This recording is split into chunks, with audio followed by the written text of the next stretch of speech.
It is nice to see, after nearly 2,000 years, that the subject of this evening has brought together so many interested, serious students of a very remarkable, fabulous subject. The greatest of the books of Hermes is that which is called today the Divine Poimanda. It consists of 17 fragments. These fragments together cannot be said to form the corpus hermeticum, but they certainly constitute the greatest core of central authority in the Hermetic system. Of these works, the Poimandres, or the Vision, is by far the most important. It is usually placed second in the collection. The analysis of this work must begin with some effort to determine its place in the literary religious structure of our world knowledge. Actually, by structure, the Vision is a sacred book. It contains within itself nearly all of the traditional elements of a divine revelation. We have no real right to say that it is a plagiarization from other systems, although, as in the case of nearly all sacred books, it shows some indebtedness to earlier or contemporary thought. This must also be said of the Bible, or of the teachings of Buddha, or of the writings of Confucius. Thus we may say that the Vision not only gives us a firm insight into the Hermetic theory, but also explains clearly why this gradually came to be of unusual interest to chemists, and how it made possible, perhaps, the rise of symbolic alchemy. We know immediately when we approach the book that we are in the presence of something resembling an apocalypse. There is a reminiscent likeness to the vision of Ezekiel, or to other ancient literary and religious fragments. On the other hand, there is also a strange note of uniqueness running through the book. This uniqueness is not in the words, nor necessarily in the word pictures which are produced. It is in the arrangement of other available elements.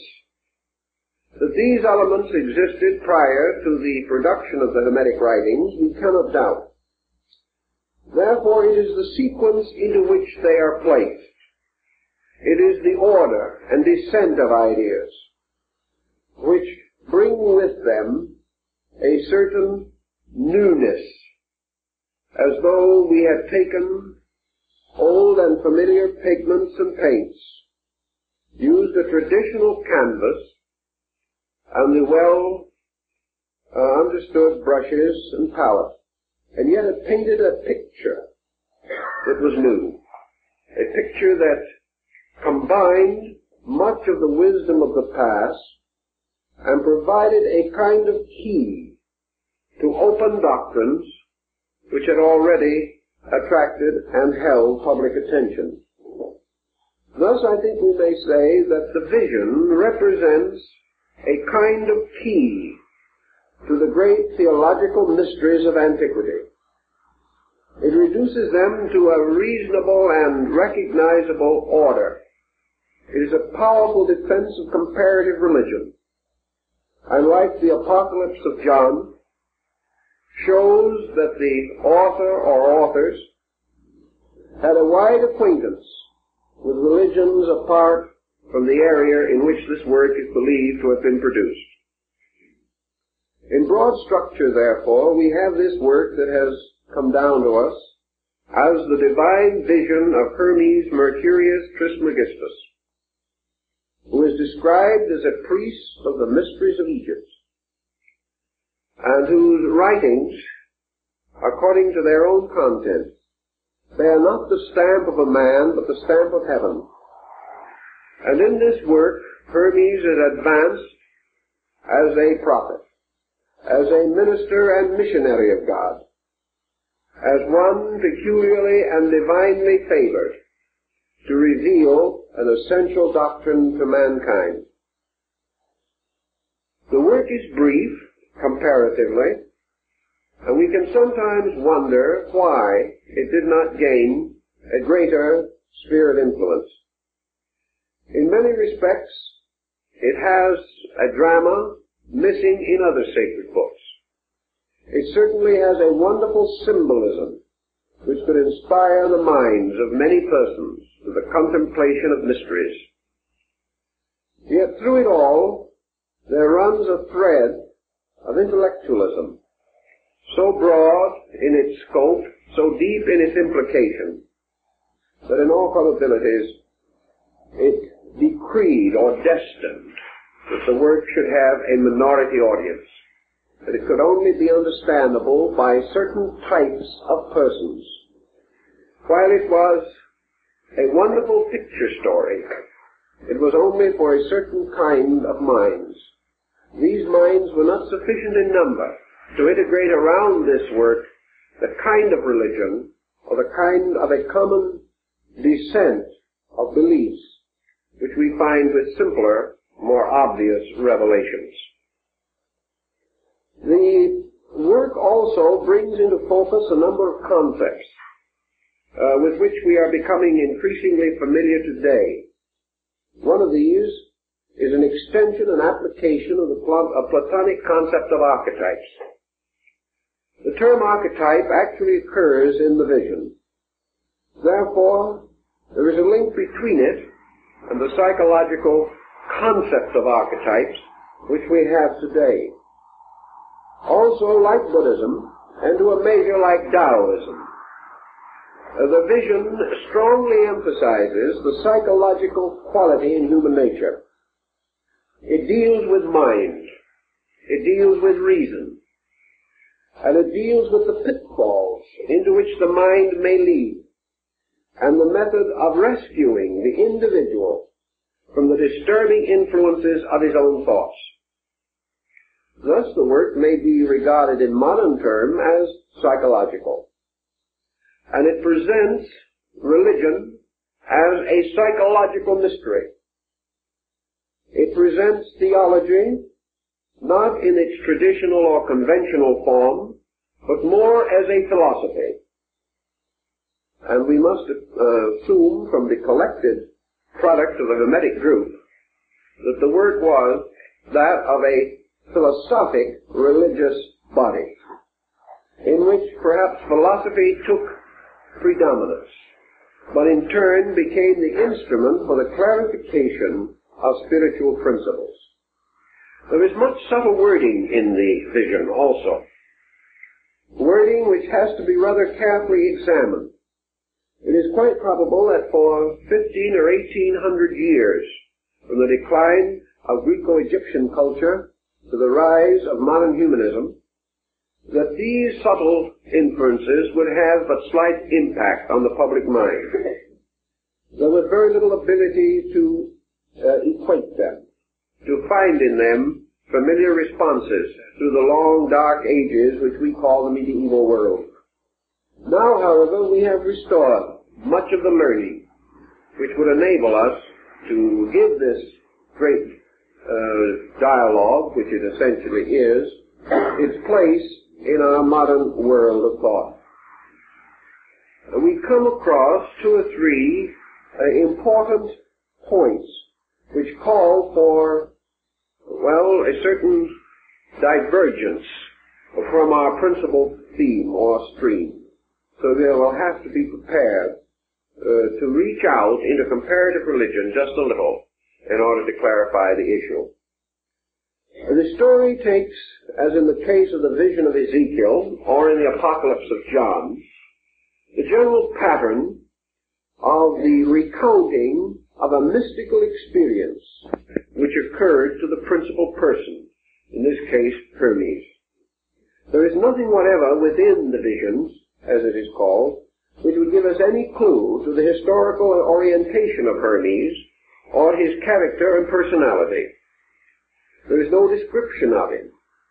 He simply appears as a person passing through an extraordinary internal revelation. And having received the instruction, achieving to a dedication by means of which he went forth to share it with all who would listen. Thus, the Hermes of the vision is a person without a crystallized personality. He is an archetypal kind of person. Perhaps he represents all truth seekers, or the truth seeker.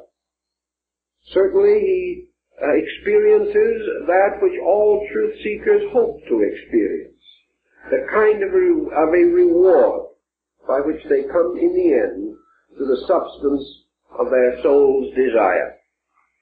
So we find, according to the vision itself, this man wandering forth alone into the wilderness. He comes to a distant place, a place apparently barren and forlorn, but one apart from the ordinary habitations of men. Here he seats himself and begins the quiet internal meditation upon the mystery of truth. Now in this meditation we are told in the vision, for example, that Hermes divides himself or separates himself from his body and his senses. This almost immediately gives us a certain hint of yoga or Vedanta, the presence of a discipline by means of which the conscious energies are directed away from objective things is clearly indicated.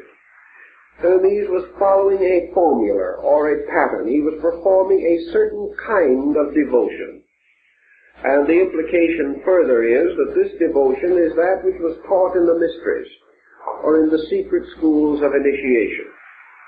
In any event, he retired into the inner parts of himself. He relaxed his objective senses. He depended not upon them, but upon the extension of an intuitive nature within him. And as he internalized, separating himself totally from all the concerns of this world, departing not only into the wilderness of a desert place, but into the inner wilderness of his own life, apart from all things, he suddenly beheld the universe open around him. It seemed to break, burst, unfold with incredible rapidity.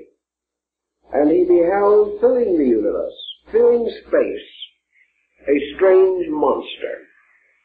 This monster was a great winged dragon, which writhed and turned and twisted in the air.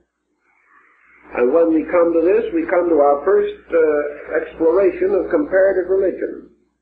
For the description of this dragon is almost identical with the description given by Confucius of the mind of Lao Tzu. It was this strange, incredible power monster. Something like the Chinese dragon, particularly the imperial five-clawed symbol of heaven. To the Chinese, the dragon was the symbol of universal energy. It was the symbol of life per se. It was the symbol of all power and of God as power. In the vision, this dragon becomes the personification of universal mind, the intellect